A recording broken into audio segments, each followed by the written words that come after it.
चलिए, तो आप सभी का स्वागत है आपके अपने channel officer academy by Saroj sir में। आज से हम लोग एक नए सीरीज का स्टार्ट कर रहे हैं, एक नई सीरीज का आगाज कर रहे हैं। और वो किस चीज के लिए होगा? अभी आपको पता है बिहार मद्य निषेध का एग्जाम 14 तारीख से स्टार्ट है। तो उन सारे बच्चों को ध्यान में रखते हुए हम एक स्पेशल सीरीज स्टार्ट किए हैं, क्योंकि अब जो टाइम जो बचा हुआ है हम लोगों का, अब सब्जेक्ट बाई सब्जेक्ट पढ़ने का टाइम नहीं बचा हुआ है। अब हम सबका समय क्या है कि मिक्स क्वेश्चन करने का टाइम आ गया है। और पूरे के पूरे बिहार पुलिस में जो 100 सवाल आता है, उसमें से अभी हम लोग हिंदी इंग्लिश इसको कवर नहीं करेंगे। जीके जी इसको केवल कवर कर रहे हैं, हिंदी इंग्लिश मैथ को हम इस 100 सवाल में कवर नहीं करेंगे। हम उसके लिए 3-4 वीडियो प्रोवाइड करा देंगे। 2 वीडियो हिंदी का, 2 वीडियो मैथ का, 1 वीडियो इंग्लिश का। ये तीनों वीडियो प्रोवाइड करा देंगे, आप उसको देख लीजिएगा। अभी हम लोगों का मेन उद्देश्य रहेगा जीके जीएस को मजबूत करना है, क्योंकि जीके जीएस से ही हम लोगों का रिजल्ट होने वाला है। और अभी अंतिम समय में आपको परेशान नहीं होना है कि अभी अंतिम समय में आपका ये मन करता होगा कि ये पढ़ ले, वो पढ़ ले, वो पढ़ ले, वो पढ़ ले। जिससे क्या होता है, ऐसा करने से आपका दिमाग और नर्वस आता है। इसलिए आखिरी समय में आपका वही साथ देगा, आपका आखिरी समय में वही साथ देगा जो आप पहले से पढ़े हुए हैं। आप अंतिम समय में आप नया नहीं कुछ सीख सकते हैं। आप जो पढ़े उसको रिवाइज करने का टाइम होता है, क्योंकि एग्जाम से जो 10 दिन बचा रहता है ना, वो 10 दिन किस लिए होता है? केवल रिवीजन के लिए। एक भी अक्षर आपको नया नहीं पढ़ना है। आप पिछले सालों भर से मेहनत कर रहे थे, तो आप क्या किए? कुछ नहीं किए। अगर आप कुछ नहीं किए तो इस 10 दिन में आप कुछ नहीं कर पाइएगा।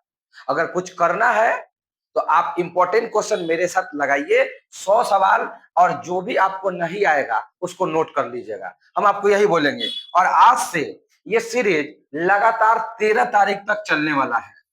आज हो गया आपका, आज कितना तारीख है? आज आपका 4 तारीख है, छठा महीना है। एक बार, 4 तारीख छठा महीना 2026 है। और ये जो वीडियो आपको रोज 100 सवाल का मिलेगा, वो 13 तारीख के रात तक आपको मिलेगा। तो आप समझ सकते हैं कितना प्रश्न हुआ। तो 4 से लेकर 13 तक जाने के लिए 900 सवाल आपका तो ये हो जाएगा। और 900 के अलावा, 900 के अलावा आपको कुछ अलग से भी हम इसको डिस्कशन करा देंगे। तो ये मान के चलिएगा 900 और 500 अलग से मान के चलिएगा, लगभग 1400 सवाल आपको हम करवा देंगे। क्या लगता है एग्जाम के समय में आप 1400 सवाल प्रैक्टिस करके जाइएगा तो आपको एग्जाम में मदद नहीं मिलेगा, बहुत मदद मिलेगा। तो हो सकता है कि आपके एग्जाम में इसी सबसे बेड़ा पार हो जाए। तो आप सीरियस होइए और करेंट अफेयर का वीडियो एगो देखिएगा। रोज रोज करेंट अफेयर का वीडियो जा रहा है। एक वीडियो अपलोड हो चुका है, दूसरा वीडियो भी अपलोड हो चुका है, आज तीसरा वीडियो भी अपलोड होगा करेंट अफेयर का। तो एक करेंट अफेयर वाला और एक 100 सवाल का मिक्स वाला आप देखिए। और ज्यादा बेचैन नहीं होना है, एकदम चिल मारिए। आप 10-15 दिन कोई बेचैनी नहीं करना है, नहीं तो आपका रिजल्ट खराब हो जाएगा भाई। हाँ, वो कर लेंगे। ठीक है, तो अब क्या करना है, स्टार्ट करते हैं बिना देरी के। तो चलिए अब नंबर 1 सवाल देखिए, हम लोग प्रैक्टिस करेंगे। तो पहला सवाल देखिए, इसमें से कुछ इजी सवाल होगा, कुछ भारी होगा, कुछ मॉडरेट होगा, सब होगा। और मेरे पास जो 100 सवाल है वो साइंस साइंस में physics chemistry biology, history geography polity और करेंट स्टैटिक्स सब मिला के मेरे पास सवाल है। तो जो पहला सवाल है वो पूछता है कि सर मगध, आपको जानते हैं ना, यह है मगध। मगध का आरंभिक जानकारी, मगध का आरंभिक इतिहास, आप मेरे साथ साथ लिखिएगा। मगध का आरंभिक इतिहास, मगध का आरंभिक इतिहास की जानकारी, जानकारी लिखिएगा। मगध का आरंभिक इतिहास की जानकारी हमें कहां से मिलता है? जानकारी उपलब्ध है, बताइएगा। उपलब्ध है, यानी ये आपसे पूछ रहा है कि मगध, मगध के बारे में, मगध का जो आरंभिक इतिहास है, जो पुराना इतिहास है, इसका जानकारी हमें कहां से मिलता है? तो आपका नाम, इसका आंसर हो जाएगा महाभारत से। तो महाभारत से हमें जानकारी मिलता है मगध का आरंभिक जानकारी। आपको हम जो भी पढ़ा रहे हैं वो बिहार मद्य निषेध, बिहार पुलिस को टारगेट करके पढ़ा रहे हैं। तो आप एकदम निश्चिंत पढ़ते चलिएगा, मजा आ जाएगा आपको। तो पहला सवाल हो गया, मगध का आरंभिक इतिहास की जानकारी हमें कहां से मिलता है? महाभारत से मिलता है। कहां से? महाभारत से मिलता है। सवाल नंबर 2 कि गुरु गोविंद सिंह का जन्म कब हुआ था? गुरु गोविंद सिंह का जन्म गुरु गोविंद सिंह का जन्म गुरु गोविंद सिंह का जन्म कहां हुआ था? सॉरी, कब हुआ था? कब हुआ था? और कहां हुआ था तो ये बात आपको पता है, पाटलिपुत्र, पटना में। लेकिन कब हुआ था ये आपको 1666 तो याद रखते हैं, लेकिन डेट के साथ अगर पढ़िएगा तो 22 जनवरी, ये डेट भी याद कर लीजिएगा तो ज्यादा बेटर रहेगा। तो 22 जनवरी 1666 को पटना में हुआ था। कहां हुआ था? पटना में हुआ था गुरु गोविंद सिंह का जन्म। तो गुरु गोविंद सिंह का जन्म 22 जनवरी 1666 को पटना में। कोई बात नहीं है, रहने दो ना। अच्छा, उसमें ज्यादा दिखाई देता है। चलिए आते हैं तीसरा प्रश्न में। हमारा मजा नहीं ना आता है, हमारा ज्यादा में आता है। चलिए, तो गुरु गोविंद सिंह का जन्म कब हुआ? तो 22 जनवरी 1666 पटना। मगध का आरंभिक इतिहास की जानकारी हमें उपलब्ध है महाभारत से। तो तीसरा प्रश्न देखिएगा, उसको अगर वो बंद हो जाए तो भी कोई दिक्कत नहीं आता है, अगर वो अंधेरा भी हो जाएगा टाइम चलता रहेगा, ठीक है ना, तो उससे कोई दिक्कत नहीं है। अगला सवाल लिखिएगा, अगला सवाल कि बिहार के किस क्षेत्र से, चूंकि हमारा बिहार का भी है ना एग्जाम, तो बिहार से भी सवाल पूछा जाता है। तो अगला लिखिएगा,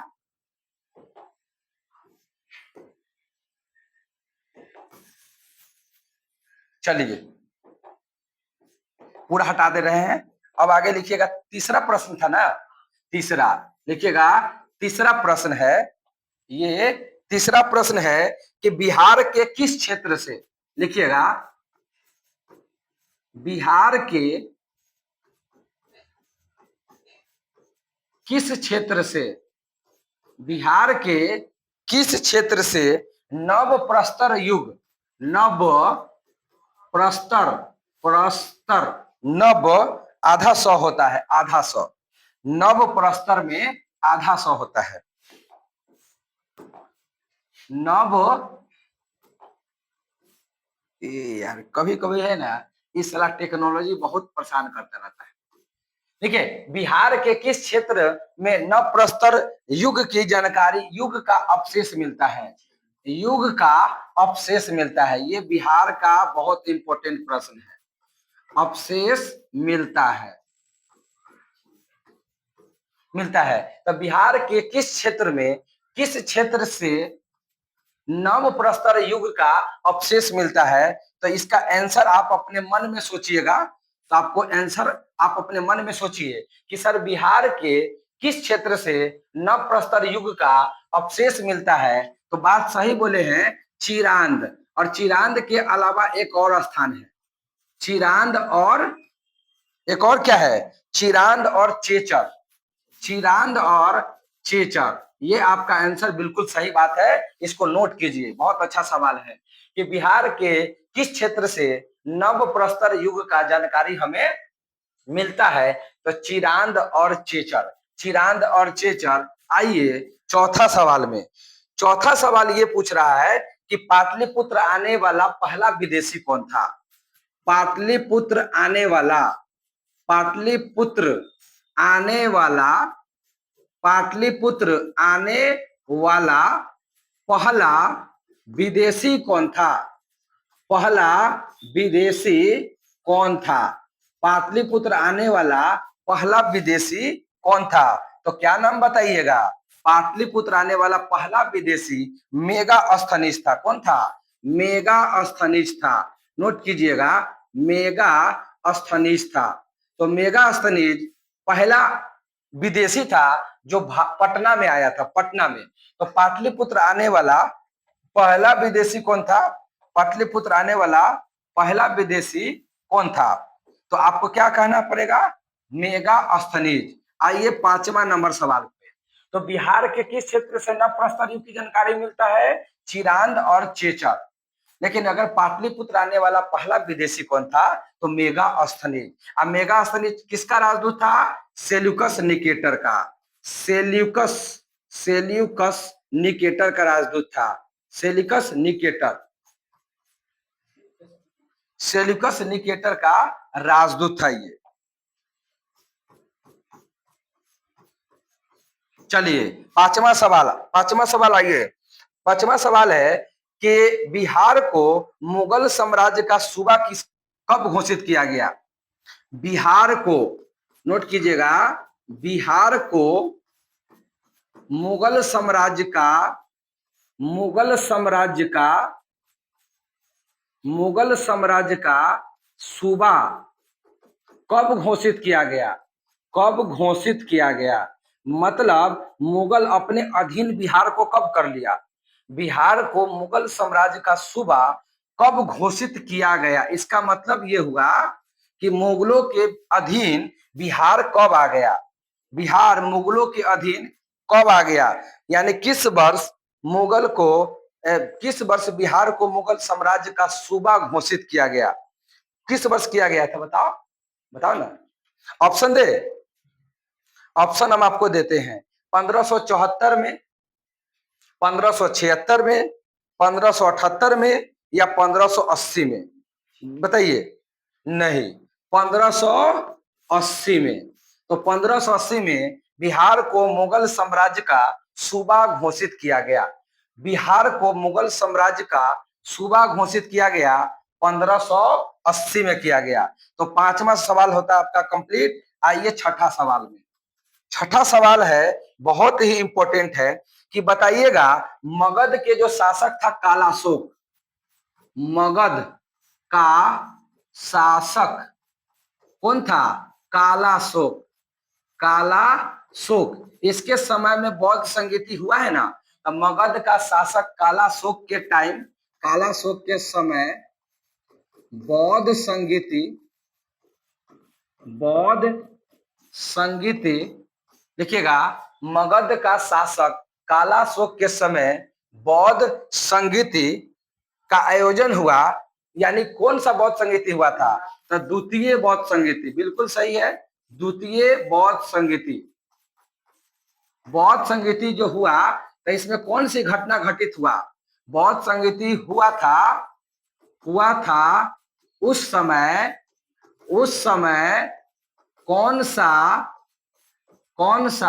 घटना घटित हुआ? घटना घटित हुआ तो आपका क्या कहेंगे? बताइए, कौन सा घटना घटित हुआ था? कौन सा घटना घटित हुआ था? तो इसमें यह हुआ था कि बौद्ध धर्म में पहली बार मतभेद हो गया था। लिखिएगा, बौद्ध धर्म में पहली बार मतभेद हो गया था। मतभेद हो गया था। तो ये जो दूसरा बौद्ध संगीति हुआ है, उसी समय बौद्ध धर्म में पहली बार मतभेद हुआ था। कालाशोक के टाइम में द्वितीय बौद्ध संगीति हुआ था और उस समय बौद्ध धर्म में पहली बार मतभेद हो गया था। तो ये छठा सवाल हो गया। आइए सातवां सवाल की तरफ। 1559 में घाघरा का युद्ध हुआ था। 1559 में घाघरा का युद्ध हुआ था। घाघरा का युद्ध हुआ था। लिखिएगा, 1559 में घाघरा का युद्ध हुआ था। और घाघरा का युद्ध किनके किनके बीच हुआ है? बताइए। 1559 में 1559 नहीं होगा, 29 होगा। 1529 में घाघरा का युद्ध हुआ था। किनके किनके बीच? तो एक तरफ थे बाबर बनाम अफगान के बीच में हुआ था। इसमें बाबर जीत जाता है और अफगान हार जाता है। तो इसमें पूछ किए रहा है कि सर 1529 में घाघरा का जब युद्ध हुआ था तो उस समय बाबर जो था वो बिहार का प्रांतपति किसे बनाया था? 1529 में घाघरा का युद्ध हुआ। किनके किनके बीच में हुआ? तो बाबर और अफगान के बीच में हुआ। अफगान हार जाता है, बाबर जीत जाता है। तो जब बाबर जीत जाएगा तो बिहार प्रांत का आपको प्रांतपति किसे बनाएगा? बिहार का प्रांतपति। लिखिएगा, बिहार का प्रांतपति किसे बनाएगा? तो बिहार का प्रांतपति किसे बनाया जाएगा? तो लिखिएगा बिहार का जो प्रांतपति बने थे वो कौन बने थे? तो वो बने थे सुलेमान खान। एक बार चेक कर लेते हैं, रुक जाइए। हाँ, जलाल खान, सॉरी, जलाल खान को बनाया गया था। जलाल खान को बनाया गया था। जब घाघरा का युद्ध खत्म हुआ तो बाबर ने बिहार का प्रांतपति जलाल खान को बनाया था। बिहार का प्रांतपति जलाल खान को बनाया था। तो 7वां नंबर सवाल हो चुका है। अब आइए 8वां नंबर प्रश्न। 8वां नंबर सवाल ये कह रहा है कि मनेर ताम्रपत्र में, मनेर मनेर ताम्र पत्र, लिखिएगा मनेर ताम्रपत्र में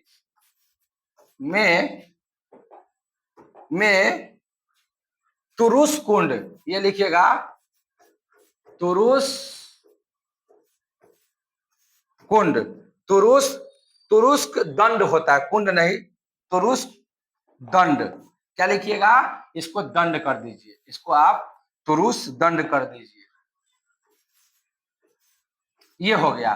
तो मनेर ताम्रपत्र में तुरुस दंड का उल्लेख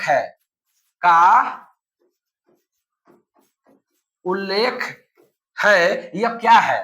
पूछेगा कि मनेर ताम्रपत्र में सर तुरुस दंड का उल्लेख है, ये है कौन चीज?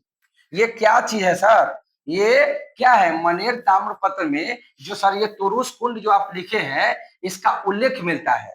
तो सर ये तुरुस कुंड कौन चीज होता है? ये आपसे सवाल पूछ रहा है। तो ये एक विशेष प्रकार का कर था, टैक्स था, टैक्स। एक विशेष प्रकार का, आंसर लिखिएगा, एक विशेष प्रकार का कर था। कर का मतलब टैक्स था, टैक्स। नोट कीजिएगा। तो मनेर ताम्रपत्र में तुरुस दंड का उल्लेख मिलता है। ये क्या चीज है तुरुस दंड? तो आप कहिएगा एक विशेष प्रकार का कर है, एक विशेष प्रकार का कर है। चलिए अब हम लोग बढ़ते हैं 9वां प्रश्न में। 9वां प्रश्न है, 9वां प्रश्न ये पूछ रहा है कि अभी बैरावी सुरंग, बैरावी सुरंग, बैरावी, लिखिएगा बैरावी सुरंग, broad gauge railway line, broad gauge railway line, यानी बैरावी सुरंग ब्रॉड गेज रेलवे लाइन का निर्माण, लाइन के निर्माण से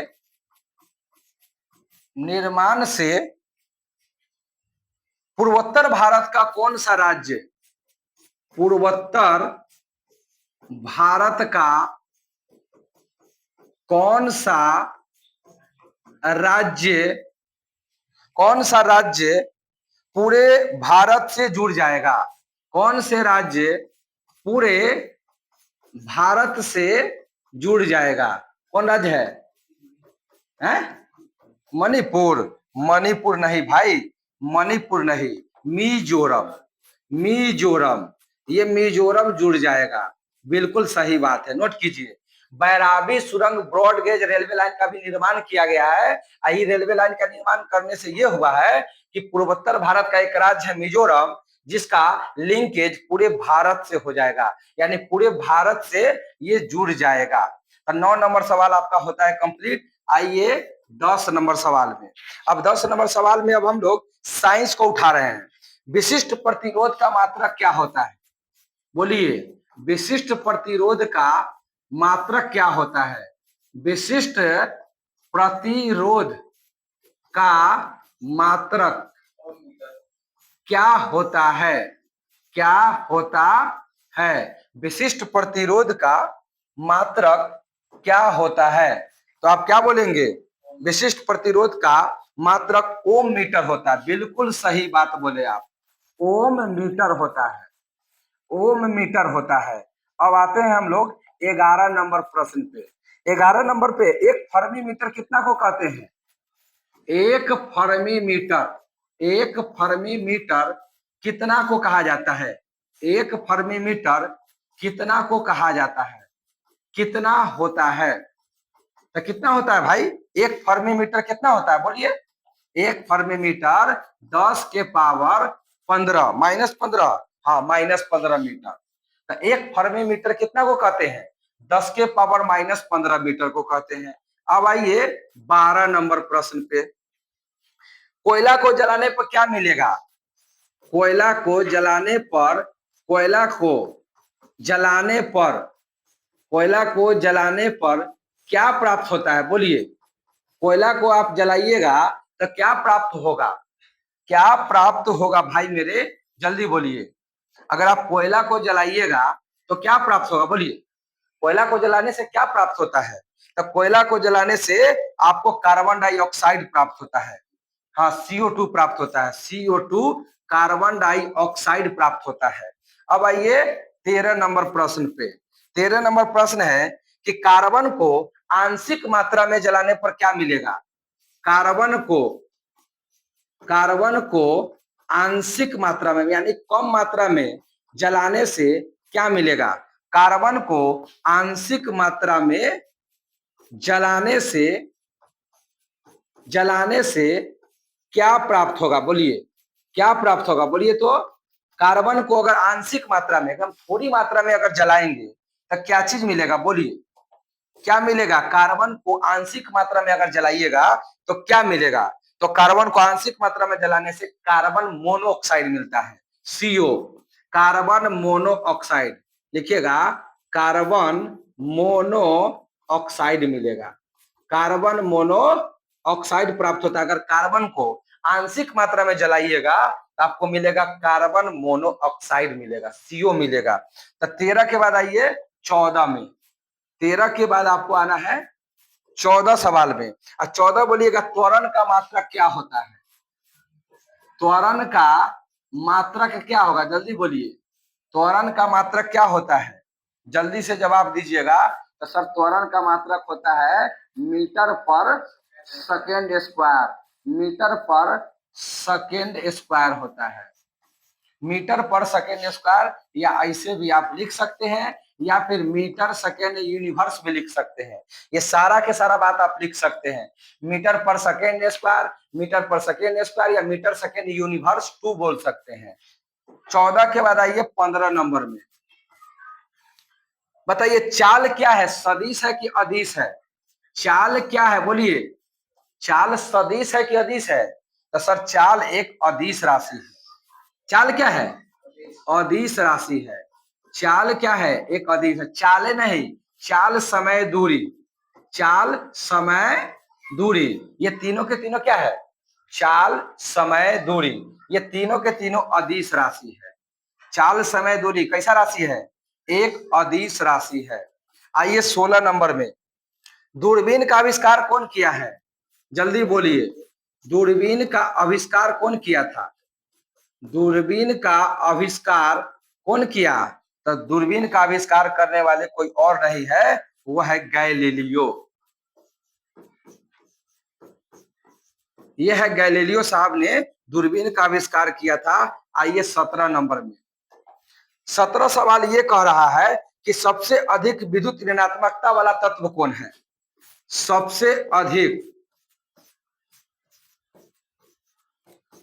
सबसे अधिक विद्युत ऋणात्मकता वाला तत्व कौन है, विद्युत ऋणात्मकता वाला, ऋणात्मकता वाला तत्व कौन सा है, तत्व कौन सा है बताइए, सबसे ज्यादा विद्युत ऋणात्मकता वाला तत्व कौन सा है, तो आपको क्या कहना होगा, फ्लोरीन, क्या कहना होगा, फ्लोरीन। तो फ्लोरीन है जो सबसे विद्युत ऋणात्मकता वाला तत्व है, सबसे अधिक विद्युत ऋणात्मकता वाला तत्व कौन है, फ्लोरीन है। तो 17 हो चुका है, अब 18 पे आइए, 18 सवाल क्या कर रहा है, ध्यान दीजिएगा। 18 है कि बल का व्यंजक प्राप्त होता है किससे बोलिए, बल का व्यंजक, बल का व्यंजक प्राप्त होता है, प्राप्त होता है, ये क्या होता है, देखिए ये सबको पता है लेकिन व्यंजक लिख के लड़का को फंसा दिया है। व्यंजक का मतलब होता है सूत्र, व्यंजक का मतलब हो गया सूत्र। तो ये न्यूटन का दूसरा नियम, न्यूटन का दूसरा नियम, न्यूटन का, न्यूटन न्यूटन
चलिए, तो श्वेत प्रकाश उदाहरण है, किसका उदाहरण है श्वेत प्रकाश? तो बोलिए, श्वेत प्रकाश उदाहरण है किसका? बहुरंगीय प्रकाश का।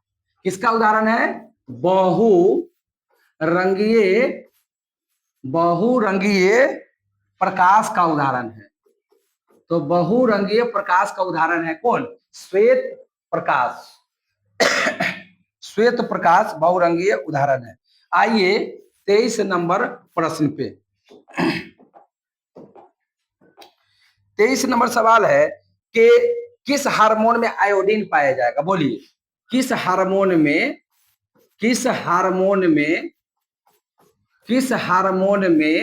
आयोडीन पाया जाता है? आयोडीन पाया जाता है। नोट कीजिएगा, किस हार्मोन में आयोडीन पाया जाता है? तो इसका आंसर लिखिएगा, थायरॉक्सिन हार्मोन। थायरॉक्सिन हार्मोन में आयोडीन पाया जाता है। थायरॉक्सिन हार्मोन में आपका क्या पाया जाएगा? आयोडीन पाया जाएगा। आइए 24 नंबर प्रश्न में, एड्स किससे होता है? बोलिए, एड्स किससे होता है? एड्स किससे होता है? तो आपका जवाब क्या होगा? HIV virus. HIV वायरस से होता है। HIV वायरस से होता है और एड्स दिवस 1 दिसंबर को मनाया जाता है। आते हैं अगला प्रश्न के तरफ। 25 नंबर प्रश्न है। 25 नंबर है कि मानव शरीर में इंसुलिन किस अंग में बनता है? मानव शरीर में इंसुलिन कहाँ बनता है? इंसुलिन का निर्माण कहाँ होता है? मानव शरीर में इंसुलिन का निर्माण कहाँ होता है? बोलिएगा, मानव शरीर में इंसुलिन का निर्माण अग्नाशय में होता है। अग्नाशय में होता है। मानव शरीर में इंसुलिन का निर्माण अग्नाशय में होता है। मानव शरीर में इंसुलिन का निर्माण अग्नाशय में होता है। 25 के बाद आइए 26 नंबर प्रश्न पे। बताइएगा कि रक्त का थक्का जमने में कौन विटामिन मदद करेगा? रक्त का थक्का जमने में कौन सा विटामिन मदद करेगा? कौन सा विटामिन मदद करता है? बोलिएगा, तो क्या होगा? विटामिन के मदद करता है। आइए 27 नंबर प्रश्न पे। 27 नंबर प्रश्न ये कह रहा है कि 27 नंबर प्रश्न ये बोल रहा है आपका, 27 नंबर, पुष्प का कौन सा भाग परागण बनाता है? पुष्प का कौन सा भाग आज ही क्लास में पढ़ाई हुआ है। पुष्प का कौन सा भाग परागण बनाता है? परागण बनाता है। आज ही क्लास में डिस्कस हुआ एनसीईआरटी में। पुष्प का कौन सा भाग परागण बनाता है? बताइएगा, पुष्प का कौन सा भाग परागण बनाएगा? तो आंसर हो जाएगा परागकोश।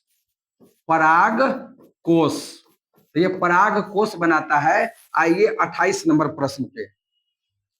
28, वंशागति की मूल इकाई क्या है? बोलिए, वंशागति की मूल इकाई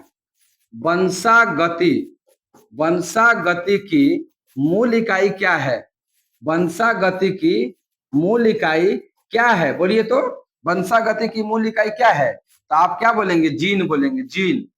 जीन है। आइए 29 नंबर प्रश्न पे। तो वंशागति की मूल इकाई जीन हो जाएगा। वंशागति की मूल इकाई जीन हो जाएगा। आगे लिखेगा, कोशिका का शक्ति गृह किसे कहते हैं? कोशिका का शक्ति गृह किसे कहते हैं? हाँ, कोशिका का शक्ति गृह किसे कहा जाता है? तो आप क्या बोलेंगे? माइटोकॉन्ड्रिया को कहा जाता है। माइटोकॉन्ड्रिया को कोशिका का शक्ति गृह, पावर हाउस ऑफ सेल कहा जाता है। Power house of cell mitochondria को कहा जाता है। 29 के बाद आइए 30 नंबर पे। 29 के बाद आते हैं 30 नंबर पे। और 30 नंबर ये कह रहा है, 30 नंबर पे आपका ये सवाल है कि पौधे में प्रकाश को पकड़ने वाला वर्णक कौन है। पौधे में प्रकाश को पकड़ने वाला वर्णक कौन सा है। बोलिए वर्णक कौन सा है, वर्णक कौन सा है। प्रकाश, पौधे में जो प्रकाश को पकड़ने वाला वर्णक है वो कौन सा है। पौधे में प्रकाश को पकड़ने वाला वर्णक कौन सा है, तो क्या कहिएगा, क्लोरोफिल है। क्या है, क्लोरोफिल है। क्लोरोफिल है, यही है जो पत्ती का रंग हरा करने के लिए जिम्मेवार है। 31 नंबर प्रश्न की तरफ आइए। इंग्लिश ईस्ट इंडिया कंपनी का प्रशासन में कब समाप्त हुआ था। हाँ, English east India company English east India company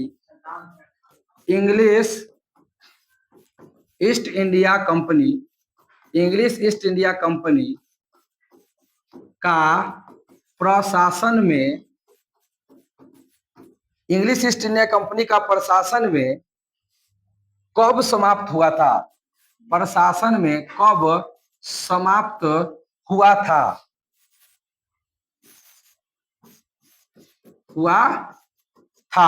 तो क्या बोलेंगे, बोलिए तो 1858 में, जब पलासी का युग खत्म हुआ था। हाँ 58 में समाप्त हुआ। लिखिएगा 1858 में। 57 में क्रांति समाप्त हुआ था। उसके बाद 31 के बाद आइए 32 नंबर प्रश्न पे आते हैं हम लोग। लिखिएगा 32 नंबर सवाल। 32 नंबर है ग्लिम्स सेज, आधा ग ग्लिम, आधा म, आधा प सेज। क्या लिखिएगा, ग्लिम्स। इसको अच्छा से लिखिए, 30 के बाद रुक जाइए, ये 32 पे चल रहे हैं। लिखिए 32 नंबर सवाल अच्छा से लिखते हैं। आधा ग अली, आधा म, आधा स, आधा प। हटाइए, फिर से लिखिए इसको, क्या दिक्कत है, फिर से लिखेंगे। आधा ग अली ग्लिम, ओकरा बाद आधा प सेज। लिखिएगा ग्लिम्स सेज, ये पुस्तक का नाम है। Glimpse sage of world history,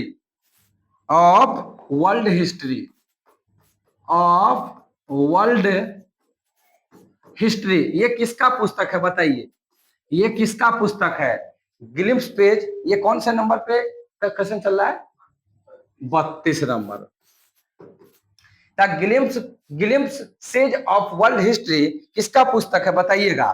तो आपको कहना होगा जवाहरलाल नेहरू का पुस्तक है। जवाहरलाल नेहरू का ये पुस्तक है। आइए 33 नंबर प्रश्न पे। 33 नंबर प्रश्न है, 33 नंबर कि मुस्लिम लीग ने मुक्ति दिवस कब मनाया था। मुस्लिम लीग ने मुक्ति दिवस कब मनाया था। मुक्ति दिवस कब मनाया था, तो देखिए मुक्ति दिवस कब मनाया था। अगर डेट पूछेगा ना तो कहिएगा 22 दिसंबर 1939। लेकिन कहेगा क्यों मनाया मुक्ति दिवस, क्यों। अगर क्यों का जवाब पूछे तो आप कहिएगा कि उसी समय क्या हुआ था कि कांग्रेस मंत्रिमंडल का इस्तीफा हो गया था। कांग्रेस मंत्रिमंडल का इस्तीफा हो गया था। इस्तीफा दे दिया था, सारा के सारा लोग इस्तीफा दे दिया था।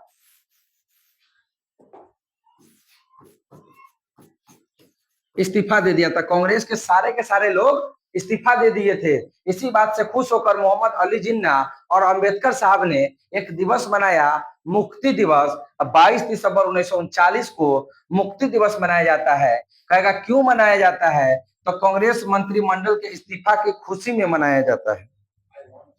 33 के बाद 34, हाँ उसी को कहा जाता है, उसी।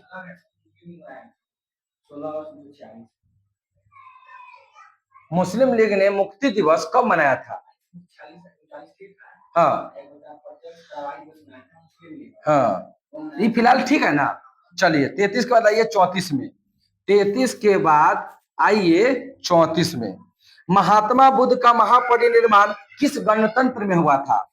महात्मा बुद्ध का महापरिनिर्माण,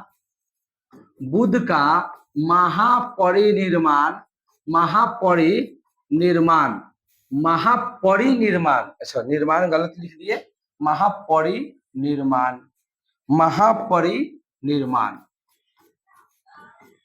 देखिएगा। महात्मा बुद्ध का महापरिनिर्वाण किस वंश में हुआ है? किस गणतंत्र में हुआ है? कौन सा गणतंत्र में हुआ है बताइए, कौन से गणतंत्र में हुआ है?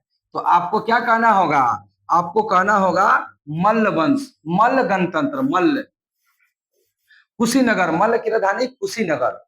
मल्ल एक महाजनपद था, उसी महाजनपद में महात्मा बुद्ध का महापरिनिर्वाण हुआ था। क्यों? क्योंकि आपको पता है ना, महात्मा बुद्ध का मृत्यु कहाँ हुआ था? कुशीनगर में। तो कुशीनगर की राजधानी है कुशीनगर। कुशीनगर में गौतम बुद्ध साहब का मृत्यु हुआ था, तो मल्ल की राजधानी है कुशीनगर। ए बुआ बाहर जाओ, बाहर जाओ। 34 के बाद आइए 35 सवाल में। मौर्य युग की प्रसिद्ध लिखिएगा सवाल, मौर्य युग की प्रसिद्ध, देखिए मौर्य युग की प्रसिद्ध चावरग्राही देखिएगा, मौर्य युग की प्रसिद्ध चावरग्राही मूर्ति कहां से प्राप्त हुआ है? बोलिए, मूर्ति कहां से प्राप्त हुआ है? कहां से प्राप्त हुआ है? जल्दी बताइए, कहां से प्राप्त हुआ है? मौर्य युग की प्रसिद्ध चावरग्राही, कौन ग्राही? चावरग्राही की जो मूर्ति है हमें कहां से प्राप्त हुआ है बताइए? तो दीदारगंज, कौन गंज? दीदारगंज। और दीदारगंज कहाँ है? दीदारगंज कहाँ है बोलिए? दीदारगंज पटना में है, दीदारगंज पटना में है। तो मौर्य युग की प्रसिद्ध चावरग्राही मूर्ति हमें दीदारगंज से मिला है। और दीदारगंज कहाँ है? तो दीदारगंज पड़ेगा आपका पटना में, दीदारगंज पड़ेगा आपका पटना में। आइए 36 सवाल पे। चाणक्य के जन्म स्थान कहाँ है बताइए? चाणक्य का ही नाम है विष्णुगुप्त। चाणक्य का ही नाम है विष्णुगुप्त।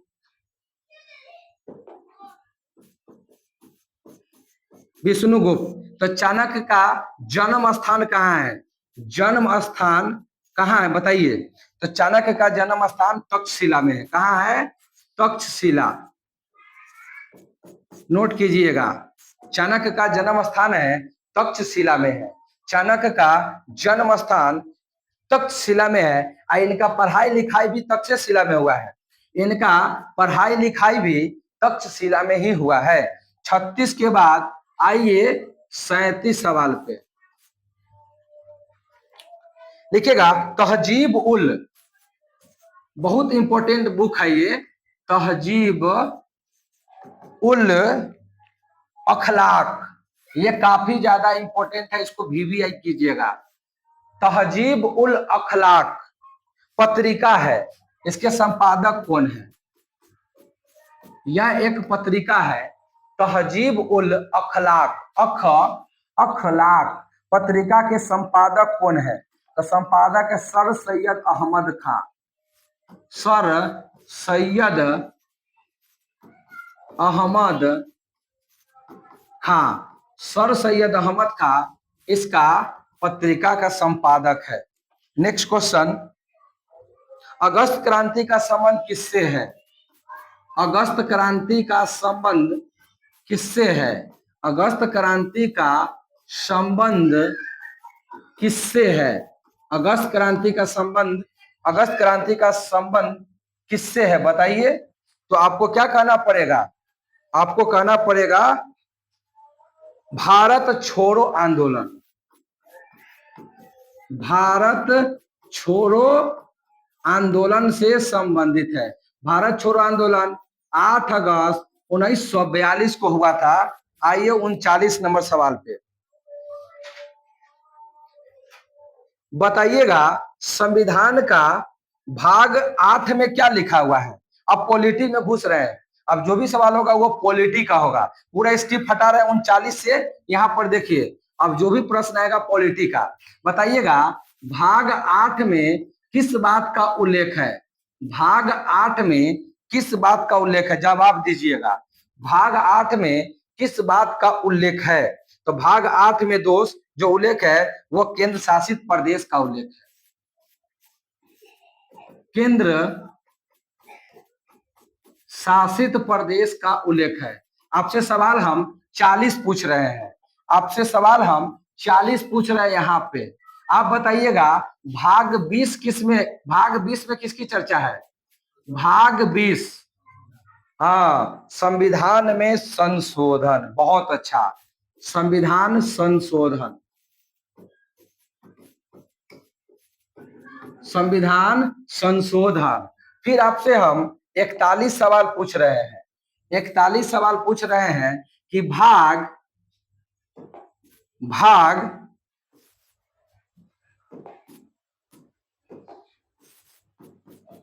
भाग 3 में किसका चर्चा है। बोलिए भाग 3 में। तो भाग 3 में मौलिक अधिकार का चर्चा है। मौलिक अधिकार, मौलिक अधिकार का चर्चा है। अगर हम आपसे 42 सवाल पूछे कि सर भाग 4 में किसकी चर्चा है, तो भाग 4 में आप क्या कहेंगे। तो भाग 4 में आप कहेंगे डीपीएसपी। इस डीपीएसपी को क्या कहिएगा, राज्य के नीति निर्देशक तत्व, राज्य के नीति निर्देशक तत्व। अगर हम आपसे 43 नंबर सवाल पूछे कि सर भाग 4 के क में किसकी चर्चा है, तो 4 के क में मौलिक कर्तव्य की चर्चा है। मौलिक कर्तव्य की चर्चा है, मौलिक कर्तव्य की चर्चा है। अनुच्छेद की बात करेगा तो अनुच्छेद 51 के ए हो जाएगा, 51 का ए हो जाएगा। तो 43 नंबर सवाल तक हम जो भी बात किए अभी 4-5 वो भाग से रिलेटेड बात किए हैं। अब हम लोग 43 के बाद आते हैं 44 सवाल पे। 44 सवाल हमसे ये पूछ रहा है कि ये बताइएगा कि ब्रिटिश काल में, ब्रिटिश काल में, ब्रिटिश काल में, ब्रिटिश काल में भारत की, भारत की ग्रीष्म राजधानी कहाँ था। बोलिए ग्रीष्म राजधानी यानी गर्मी में राजधानी कहाँ था। ब्रिटिश काल में भारत के ग्रीष्म राजधानी कहाँ हुआ करता था। बोलिए कहाँ हुआ करता था राजधानी ग्रीष्म काल में, गर्मी के महीना में ब्रिटिश टाइम में भारत की राजधानी कहाँ हुआ था। तो अंग्रेजवा से ना बड़ी गर्मियां रहता था, बड़ी गर्मियां। तो गर्मी को शांत करने के लिए राजधानी शिमला बनाता था, शिमला एकदम ठंडा प्रदेश में रहता था एकदम मस्ती से। आइए 44 के बाद है 45। ये घुस गया है मॉडर्न हिस्ट्री का। अभी हम पॉलिटी का खाली चर्चा करेंगे, रुक जाइए। अभी दनादन खाली पॉलिटी का सवाल होगा, धुआंधार। ठंडी वाला में तो अलग अलग जगह पे रखता था वो। अच्छा ये बताइए, अगला सवाल है, अगला सवाल है आपका, अगला सवाल ये बोलिएगा,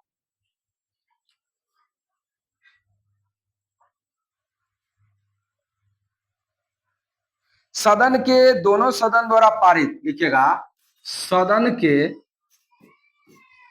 एक मिनट रुकिए पेन चेंज करते हैं। सदन के दोनों सदन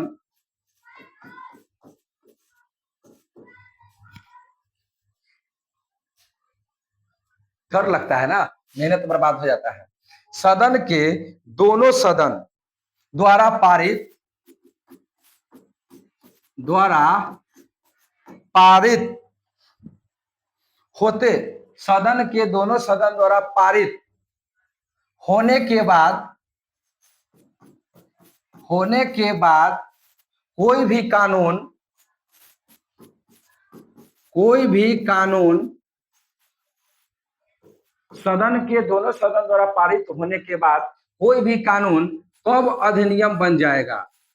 कब अधिनियम बन जाएगा? कब अधिनियम बन जाएगा? बोलिए, कब अधिनियम बन जाएगा? कौन कौन साइन करेगा?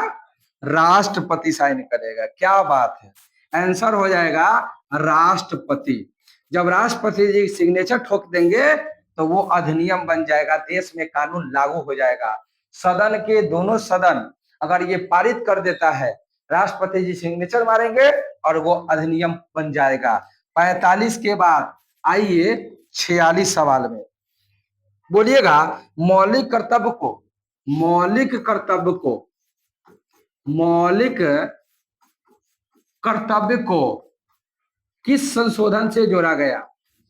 कोई किस संशोधन से जोड़ा गया? अभी एडवांस क्वेश्चन भी लाए हुए हैं, चिंता नहीं करिएगा। मौलिक कर्तव्य को किस संशोधन से जोड़ा गया? तो आपको कहना होगा 42वां संविधान संशोधन 1976। 47 सवाल, अगला 47 सवाल है कि बताइएगा, धन विधेयक को विधान परिषद में पेश नहीं किया जाएगा, ये किस अनुच्छेद में है? धन विधेयक को विधान परिषद में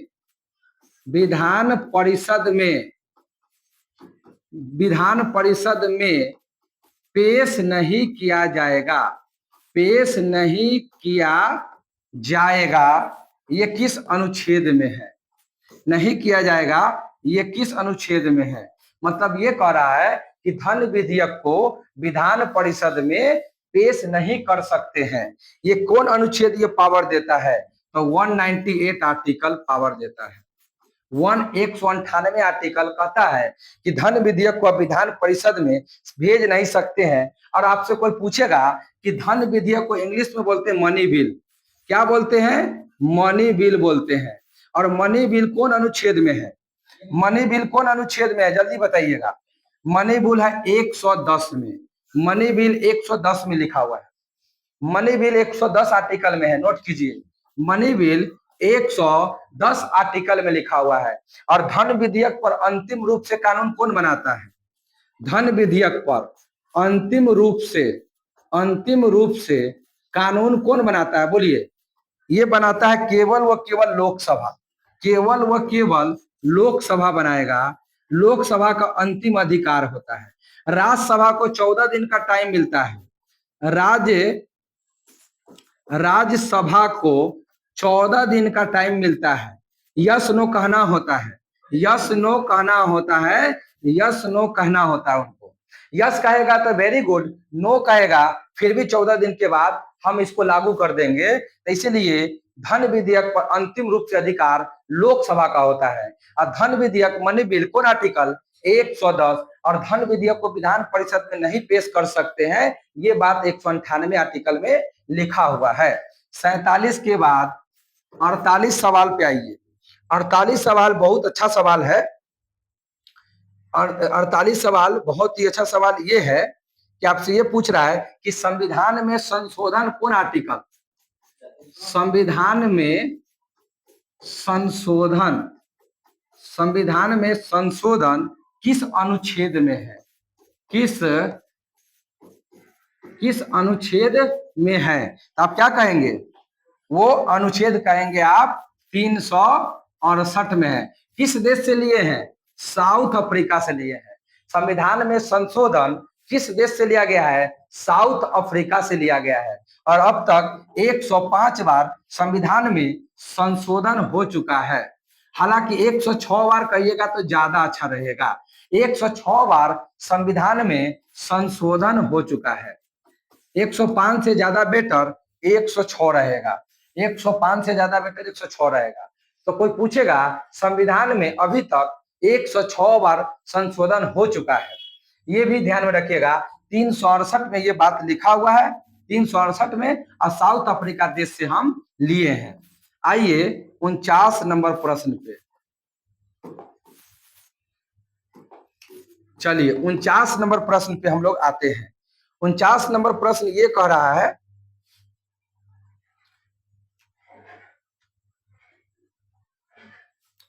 आप बताइएगा, यूनाइटेड किंगडम, यूनाइटेड किंगडम मतलब यूके, यूनाइटेड किंगडम मतलब यूके की संसद, यूके की संसद, यूके की संसद यानी इंग्लैंड की संसद, संसद का 7 सदस्यीय, ये केवल फंसाने के लिए इतना बात बोला है। अभी देखिएगा इजी सवाल है।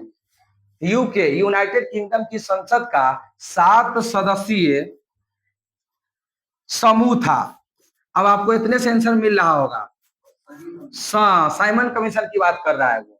यूके की संसद का 7 सदस्यीय समूह था जिसका गठन जिसका गठन जिसका गठन भारत के लिए जिसका गठन भारत के लिए संवैधानिक संवैधानिक सुधार को संवैधानिक सुधार को सुलझाने के लिए किया गया था। ये बात कर रहा है वो कौन कमेटी है, पगला कहीं कि इतना देर से बकवास कर रहा है वो, केवल साइमन कमीशन की बात कर रहा है, साइमन कमीशन। क्योंकि साइमन कमीशन के बारे में तनका देख लेते हैं, रुक जाइए। 49 नंबर तक इसका आंसर हो गया साइमन कमीशन। अभी साइमन कमीशन को आप थोड़ा सा देख लीजिए। साइमन कमीशन, साइमन कमीशन की बात अगर करता है, साइमन कमीशन की बात अगर वो करता है तो इसका गठन की बात अगर बोलेगा तो इसका जो गठन किया गया था 1927 में, लेकिन ये भारत पहुंचा था 1928 में और अपना रिपोर्ट दिया था 1930 में। ये 3 डाटा आपको याद रखना है कि गठन 27 में, भारत पहुंचा 28 में, रिपोर्ट दिया 30 में। अब कुल सदस्य कितने थे? कुल सदस्य थे 7। और इसका अध्यक्ष कौन था? और इसका अध्यक्ष कौन था? Sir John Simon, sir John Simon था, सर जॉन साइमन। तो सर जॉन साइमन इसका अध्यक्ष हुआ करता था। कुल 7 मेंबर थे और इसका विरोध कौन किए थे? लाला लाजपत राय। इसका विरोध पंजाब में कौन किया था? इसका विरोध पंजाब में लाला लाजपत राय किए थे, लाला लाजपत राय किए थे। और लाला लाजपत राय किनके लाठी से मारा गया था? तो सॉन्डर्स के लाठी से मारा गया था। सॉन्डर्स की लाठी से इनकी मृत्यु हो गई। फिर सॉन्डर्स को कौन ठोक दिया? भगत सिंह। सॉन्डर्स को भगत सिंह ठोक दिया और इसी सॉन्डर्स हत्याकांड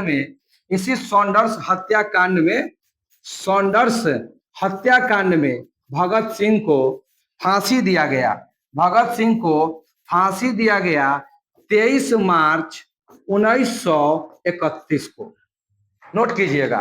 तो हम साइमन कमीशन के बारे में आपको पूरा जानकारी दे दी कि साइमन कमीशन का गठन 27 में, भारत पहुंचा 28 में, अपना रिपोर्ट दिया 30 में। कुल 7 मेंबर थे। इनका अध्यक्ष सर जॉन साइमन था। इसका विरोध पंजाब में लाला लाजपत राय कर रहे थे। सॉन्डर्स के लाठी से इनकी मृत्यु हो गई। सॉन्डर्स को भगत सिंह ठोक दिया और उसी हत्याकांड में भगत सिंह को 23 मार्च 1931 को फांसी दिया गया और 23 मार्च को भारत के अंदर में शहीद दिवस के रूप में मनाते हैं। ठीक है, वो हो जाएगा। अच्छा ये बताइए, ये कौन सा नंबर पे चल रहे थे हम? 49। आते हैं 50 सवाल पे, क्योंकि हमको 100 सवाल पे जाना है, इसलिए हम थोड़ा जल्दी में है। आगे बताइएगा, आगे आपको बताना है। अगला बताइएगा कि कौन सा महाद्वीप है जो मानव जाति का जन्म स्थल कहलाता है? बताइएगा कौन सा महाद्वीप है। अब हम ज्योग्राफी में एंट्री मार रहे हैं। कौन सा महाद्वीप है जहां मानव जाति का जन्म स्थल माना जाता है? तो क्या बोलिएगा? अफ्रीका महाद्वीप बोलिएगा। बहुत अच्छा, अफ्रीका महाद्वीप। तो अफ्रीका महाद्वीप को मानव जाति का जन्म स्थल माना जाता है। अब आते हैं 51 नंबर प्रश्न पे। 51 नंबर प्रश्न पे आते हैं। बताइएगा कि पूरे विश्व में प्राकृतिक रबर का 2 बड़ा उत्पादक देश बताइए। प्राकृतिक रबर का विश्व में सबसे बड़ा 2 देश का नाम बताइए। कौन देश है? दुगो प्राकृतिक रबर में 2 बड़ा देश कौन है? तो एक है थाईलैंड और एक है इंडोनेशिया। तो प्राकृतिक रबर में ये 2 देश नंबर 1 पे है, थाईलैंड और इंडोनेशिया। थाईलैंड और इंडोनेशिया को प्राकृतिक रबर का सबसे बड़ा उत्पादक देश माना जाता है। अब आइए 52 नंबर सवाल पे। 52 नंबर सवाल ये कर रहा है, भूगोल के रिमलैंड सिद्धांत कौन दिया था? भूगोल के रिमलैंड सिद्धांत कौन दिया था? भूगोल के रिमलैंड सिद्धांत कौन दिया था? बताइए, भूगोल का रिमलैंड सिद्धांत कौन दिया था? तो भूगोल का रिमलैंड जो सिद्धांत दिया था वो दिया था, 1 मिनट इसको हम चेक कर लेते हैं। इसको स्पाइकमैन दिया था, स्पाइकमैन दिया था भूगोल के रिमलैंड सिद्धांत। भूगोल का रिमलैंड सिद्धांत देने वाले स्पाइकमैन थे। कौन थे? स्पाइकमैन थे। 52 के बाद आइए 53 नंबर प्रश्न पे। 53 नंबर सवाल ये बोल रहा है, सोन नदी का संबंध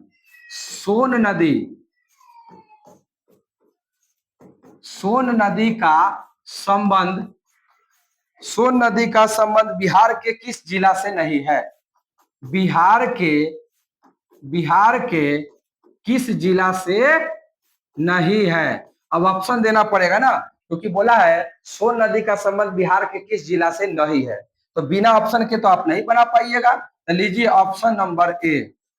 ऑप्शन नंबर क बोला है अरवल। बताइए, क्या अरवल से संबंध है क्या? ख बोलिए सासाराम।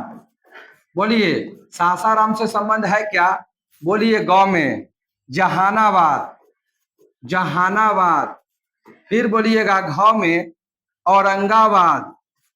अब जवाब दीजिए, कौन सा होगा जिससे सोन नदी का संबंध नहीं है?